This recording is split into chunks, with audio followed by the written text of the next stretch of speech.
Alright, good afternoon folks. This is Brian with Mealtown Speed, and we're doing another engine test today.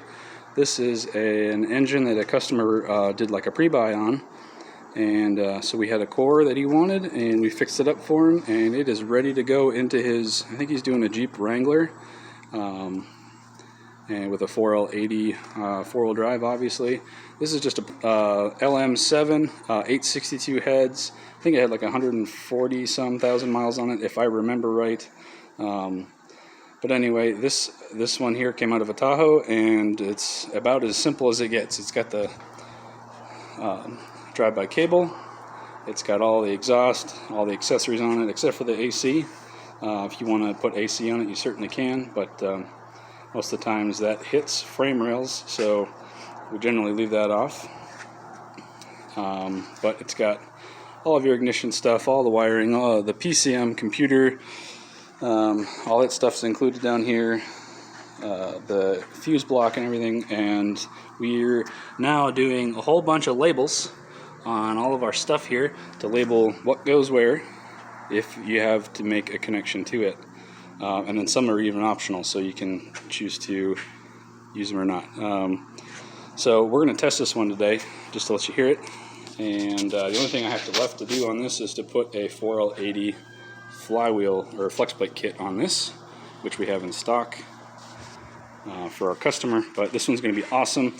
We did our standard process on this engine: tear down, degrease, clean, inspect, and then so we're inspecting bearings in the bottom end, that type of thing. We also clean and test the injectors.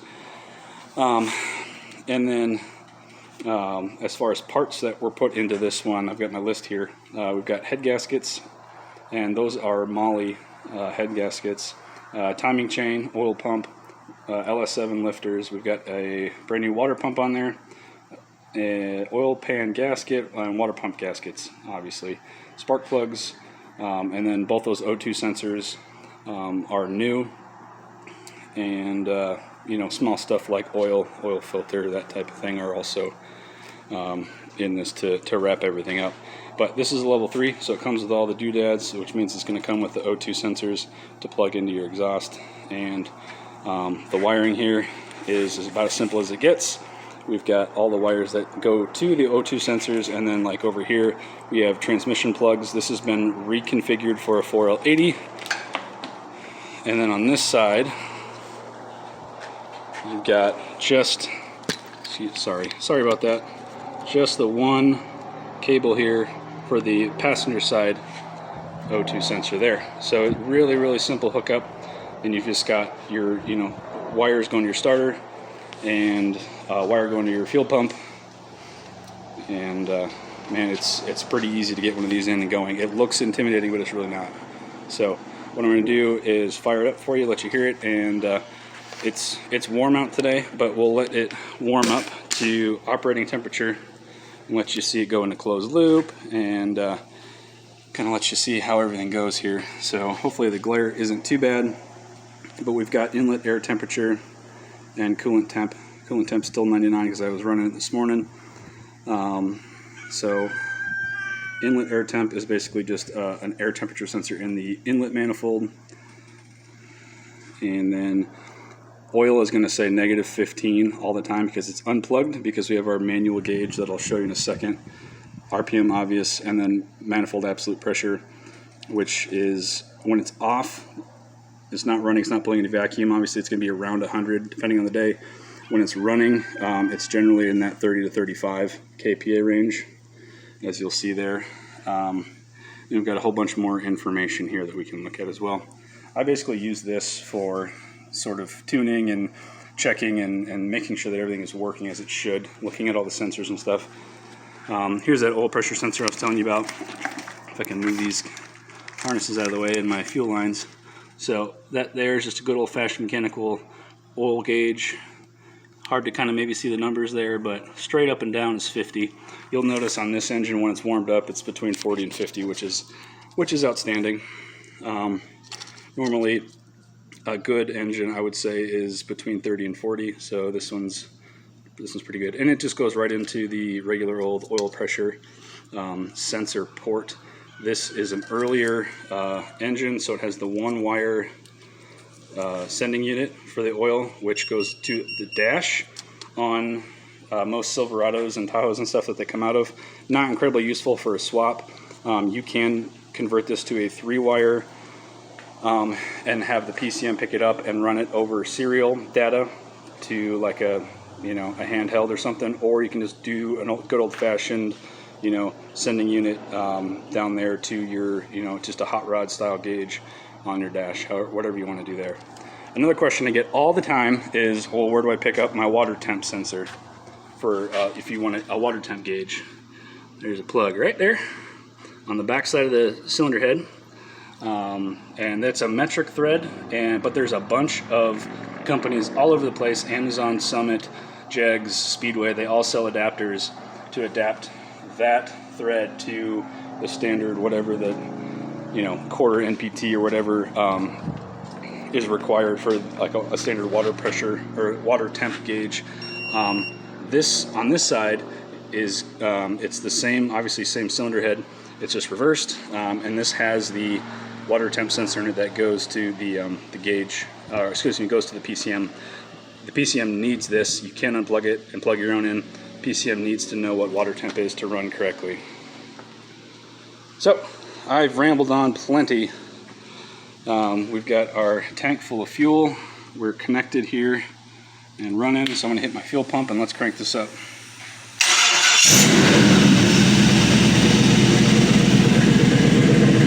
See, it settles down real quick. Obviously when it's colder, it's going to stay up at a higher RPM for a little bit longer. So we will let that go for a while, and then oil pressure, cold, you see it's about 48 psi cold on the oil pressure. And this thing runs super quiet. It runs like it's brand new. You can't hear the lifters at all. Obviously, they're brand new lifters, so I expect them to be quiet. But you can actually hear the injectors opening and closing over the lifters, which is pretty cool. But the front is nice and quiet, no belt squeaks or anything, which is really common on these. I think it's because I put a new belt on that. That's a brand new Serpentine Belt.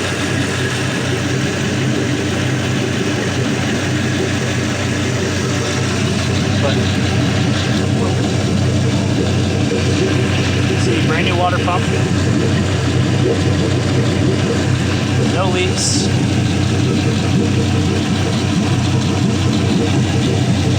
You see that brand new old pan gasket in there too. Everything's nice and dry. Valve cover, nice and dry around there. EGR in this has been deleted. You can see the plug in the intake there. And then we converted to a manifold that is without EGR. So that gets rid of that whole system. And then obviously it's deleted in the PCM tune. Also the EVAP system, which is another emissions system, that's also been deleted. And the secondary O2s have been turned off as well. So you won't be getting any weird codes for those over time. Obviously this is meant to be an off-highway, non-emissions compliant application. But man, it just super nice. Nothing dripping on the floor, obviously. I don't sell leaky engines.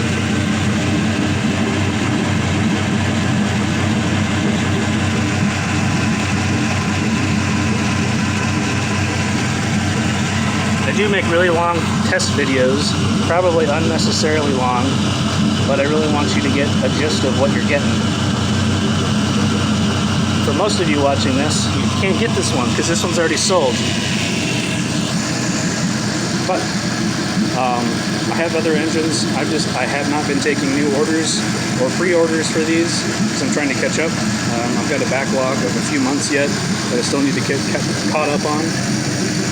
So the odds of one of these coming up for sale anytime soon is is probably small.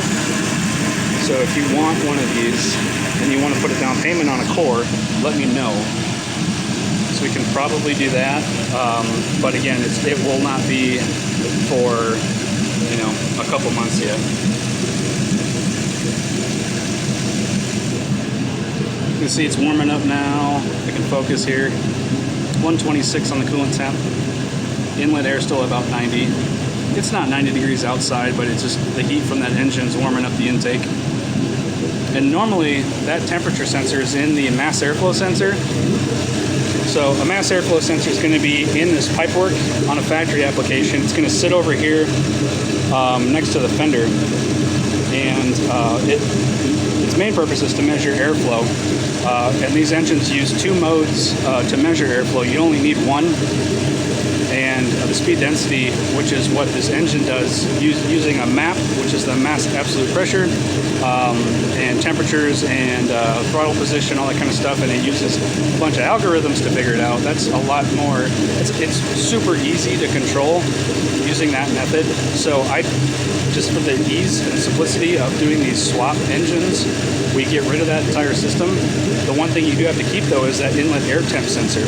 So what we do is we use an older style temp sensor, and then we put it in the port, which is on top of the intake. And you can't see it because that cover's on there, but that's where that goes. We have our own little bracket that we make to hold that down in place. It's completely serviceable. You can get that sensor at any auto parts store, any salvage yard. Very common on like 90s V6 GM cars. 135. We should be hitting closed loop here. Yep, there it goes. Closed loop. That's what that CL means right there, which means that the O2 sensors are now being used to actively trim fuel, and you can see it's trimming it down a little bit, which means it's removing a couple percent of fuel. Generally, if you're plus or minus 5, you're spot on. So we're well within that. We're, you know, -2, -1, you know, where it's pulling fuel. What else can I show you on this? What else is interesting?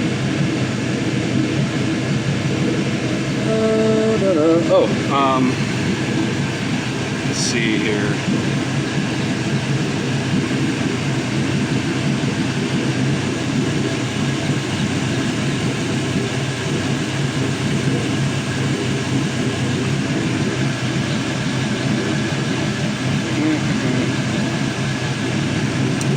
So with our oxygen sensors, you can tell they're working because we've got two lines here.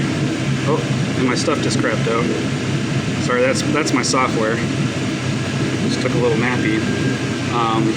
It's doing it again. The connection must not be all that great. But anyway, those things are shooting up and down like that. Up and down, up and down, up and down. That means it's going from like 0.1 volts to 0.9 volts. And that's exactly what it's supposed to be doing. Basically swinging from rich to lean to rich to lean to rich to lean. And if it stays too rich for too long, it's going to cut out a little bit of fuel and then check it again. And then if it's still too rich, it'll do a little bit more. If it finds the next time it's too lean, it's going to add a little bit. So it's constantly adjusting. And this happens over and over and over again, like 100 times a second. So it's an incredibly efficient system. Take a look at the coils there.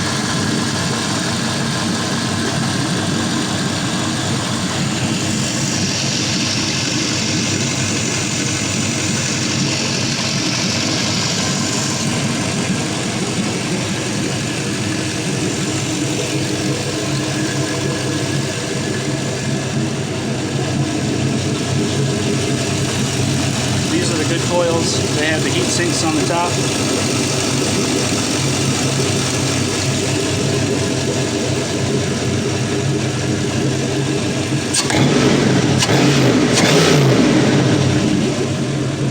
Did you hear how it sounds?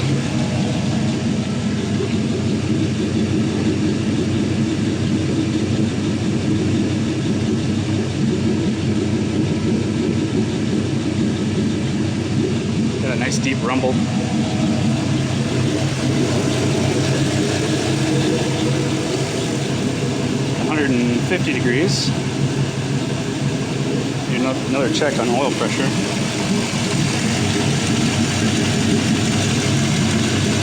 Yeah, mid-40s.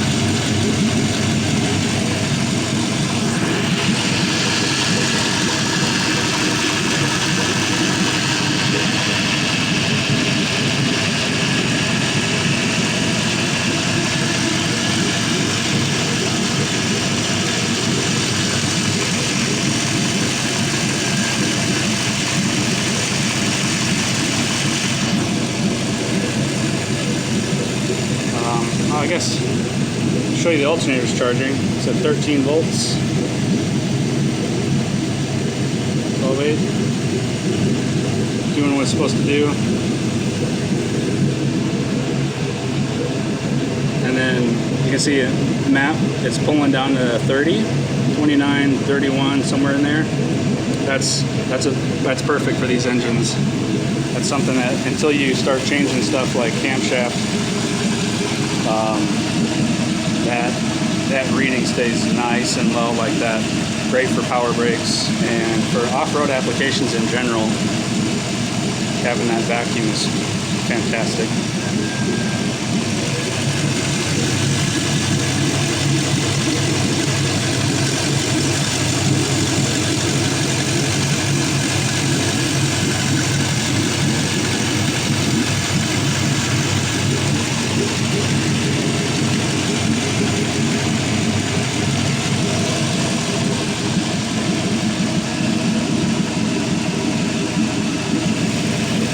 Mickey, what are you doing? In the shop, dog. Well, not sure really what else to show you. It's going to take forever to get to 200.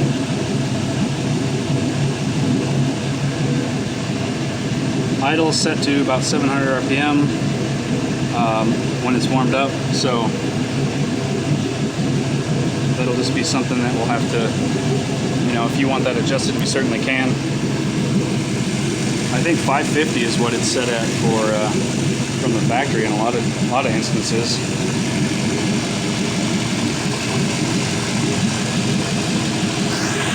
Anyway, we'll shut her off here and get it pulled off the run stand and let this one go to a good home.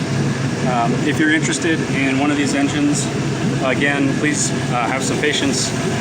I'm really backed up on these, but I do have more cores, and I will be taking orders on those cores coming up here pretty soon. And if you watch my Facebook and Instagram, I will post there and the website muletownspeed.com when I'm ready to take orders on those. So, and it's going to be a first come first served basis on those engines, and I will, after those are taken up, I will be getting more.